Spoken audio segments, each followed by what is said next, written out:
Hello guys, I am Chandprakas and going to describe एंट्रिक fever. एंट्रिक fever का मतलब होता है आंतों का बुखार। आंतों का बुखार मतलब कि आंतों के अंदर इन्फेक्शन हुआ, इसकी वजह से बुखार आ गया। अब आंतों के अंदर ये इन्फेक्शन बैक्टीरियल इन्फेक्शन भी हो सकता है और वायरल इन्फेक्शन भी हो सकता है। बैक्टीरियल इन्फेक्शन में मोस्ट कॉमन जो एजेंट होते हैं वो होता है सल्मोनेला टाइफी और उसके बाद सल्मोनेला पार्टाइफी। 80% सल्मोनेला टाइफी और 20% सल्मोनेला पार्टाइफी, जैसे कि स्लाइड में मेंशन है। नाउ सल्मोनेला टाइफी है वो उसकी 28 पैथोजेनस पढ़ते हैं। ये एक ग्राम नेगेटिव बैक्टीरिया होता है जो कि फ्लैगलेटेड है और ये नॉन लैक्टोज फर्मेंटिंग होता है।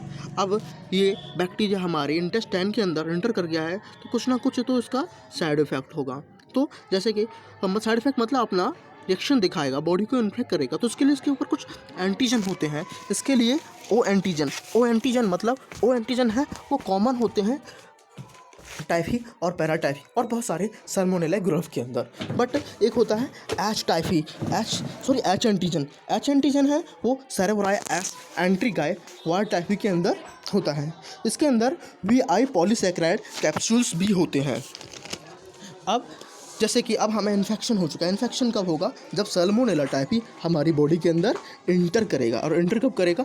जब 10⁻³ से 10⁻6 में 6 number of the Salmonella typhi या पैराटाइफी बैक्टीरिया हमारे अंदर इंजेस्ट कर जाते हैं, इंटर कर जाते हैं। तो इतने मिनिमम है, तो that is said to be infectious dose as I mentioned in that slab 10⁻³ to 10⁻6। अब वो हमारे GIT में चले गए हैं तो उसके बाद उससे सबसे पहले गैस्ट्रिक मीडियम को सर्वाइव करना पड़ेगा। अब वो गैस्ट्रिक मीडियम को सर्वाइव करेगा तो यहाँ पे एक बात है कि कुछ कंडीशन होती हैं जो गैस्ट्रिक एसिडिटी को कम करती हैं। तो वो क्या करती हैं? वो उस इन्फेक्टिव डोज को कम कर देती हैं। अब ये वहाँ से मतलब उसको भी क्रॉस कर गया, अब पहुँच गया ये स्मॉल इंटेस्टाइन के अंदर। स्मॉल इंटेस्टाइन के अंदर फिर ये म्यूकोसा को क्रॉस करेगा। म्यूकोसा के बाद ये इन्फेक्ट करेगा लिम्फोइड फॉलिकल को और लिम्फोइड फॉलिकल के बाद ये मेसेंट्रिक लिम्फ नोड से लिवर वास्कुलिन के लिए चला जाएगा और वहाँ से रेटिकुलो एंडोथेलियल सेल्स में ये ग्रो करेगा, मल्टीप्लाई करेगा 7 से 14 दिन। इसी दौरान इसका कोई क्लिनिकल मैनिफेस्टेशन नहीं होता। इस पीरियड को हम इंक्यूबेशन पीरियड कह देते हैं। इसके बाद ये ब्लड में चला जाता है और उसके बाद ये अपना क्लिनिकल मैनिफेस्टेशन दिखाता है, द क्लिनिकल इफेक्ट दिखाता है। अब इसके क्लिनिकल इफेक्ट में क्या होगा? देखो, सबसे पहले हमें इसमें क्या होता है? फीवर आता है। तो ये फीवर इन्फेक्शन, ये वायरल इन्फेक्शन टाइफी और पैराटाइफी के थ्रू हो रहा था। तो दोनों के द्वारा कॉस्ट बुखार में हम कोई अंतर नहीं कर सकते। बट जैसे कि आप देखते हैं कि ये फीवर का ऑनसेट होगा तो लो ग्रेड फीवर से हाई ग्रेड फीवर के लिए होगा। जैसे कि 130 डिग्री से 104 डिग्री फ़ारेनहाइट तक पहुंच जाता है। अब देखते हैं जैसे कि वायरल फीवर होता है उसका वनसेट होता है वो हाई फीवर वनसेट होता है, उसके बाद वो रिड्यूस होते जाता है। इसके साथ कुछ और साइड इफेक्ट भी होते हैं जैसे कि headache, anorexia, nausea and the abdominal discomfort. अगर देखो फीवर रहा और उसे ट्रीट नहीं किया गया 3 से 4 वीक में इसका होता है कि इस फीवर का नेचुरल रिमिशन हो जाता है और कई बार फिर ये इंसान एक कैरियर की तरह रहता है और कई बार फिर इसमें कॉम्प्लिकेशन भी आ जाते हैं।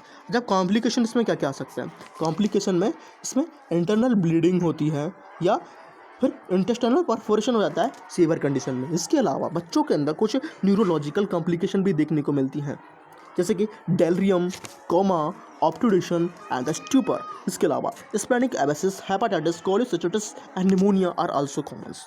ये भी देखे जा सकते हैं। रेट ऑफ रिलैप्स का मतलब है कि हमने दवा दी, दवा देने के बाद इंसान को फ़ायदा पड़ा बट कुछ दिनों बाद वो सारे असर फिर से दिखने लगे, मतलब return of the disease after some time. ये डिपेंड करता है कि हमने कौन सी दवा दी। तो हमने देखा है जो रेट ऑफ रिलैप्स है वो हाई है बीटा लैक्टमेज के साथ, जैसे कि सैफिक्सिम और सेफ्ट्रिएक्सोन एज कम्पेयर टू किनोलोन्स और एजाइथ्रोमाइसिन। अब देखते हैं इसकी डायग्नोसिस कैसे करते हैं। अब हमारे पास जो इंसान आया है वो बुखार की रिपोर्ट लेके आया है, बुखार लेके आया है तो उसका मतलब उसके ब्लड रिपोर्ट में क्या हो सकता है? ल्यूकोसाइट्स काउंट नॉर्मल हो सकती हैं या लो भी हो सकती हैं, इसिनोफिलिया है और न्यूट्रोफिलिक प्रीडोमिनेंस, एनीमिया और थ्रोम्बोसाइटोपेनिया भी दिखाई देता है सीवर केस में। इसके साथ साथ कुछ ट्रांसमिशन भी बढ़े हुए होते हैं। SGOT एंड SGPT 2 से 3 टाइम बढ़े होते हैं बट SGOT SGPT से अधिक बढ़ा हुआ होता है। अब जैसे कुछ टाइम सी रिएक्टिव प्रोटीन भी होती है। सी रिएक्टिव प्रोटीन स्पेशली ये हेल्प करती है हमें ये डिफ्रेंशिएशन करने में कि उससे फीवर है वो वायरल इंड्यूस्ड फीवर है, जैसे कि dengue fever C reactive protein होती है, उससे पता चल जाता है कि ये वायरल फीवर है, बैक्टीरियल फीवर है। सबसे गोल्ड स्टैंडर्ड एग्जामिनेशन होता है वो ब्लड कल्चर एग्जामिनेशन होता है। ब्लड कल्चर एग्जामिनेशन के अंदर 10 ml ब्लड लेते हैं एडल्ट का, 5 ml ब्लड लेते हैं किसका, चाइल्ड का, और उसे वाइल्ड फ्रॉथ के साथ क्या कर देते हैं, कल्चर कर देते हैं। इसमें ब्लड और वाइल्ड फ्रॉथ 1/5 रेशियो में लिए जाते हैं। Then Widal test, Widal test हो, अब देखते हैं Widal test. Widal test detect करता है immunoglobulin G and the immunoglobulin M. Somatic antigens, मैंने बताया था सोमेटिक एंटीजेंस जो टाइफी पैराटाइफी के लिए कॉमन थे, तो इसमें क्या होता है, इसमें IgM and IgG both rise करते हैं, एक साथ राइज करते हैं और एक साथ घट जाते हैं, मतलब जल्दी राइज करते हैं जल्दी घट जाते हैं। वाइल एंटी एच के लिए IgG है ना वो प्राइमरीली स्पेशल है, इसके लिए दोनों होते हैं बट IgG प्राइमरीली है। तो इसमें क्या है, जब ओवर एच का टायर 1/160 या 1 या 1:160 हो जाए तो इसमें क्या हो जाता है, हम पॉजिटिव कर देंगे बंदे को टाइफाइड पॉजिटिव है।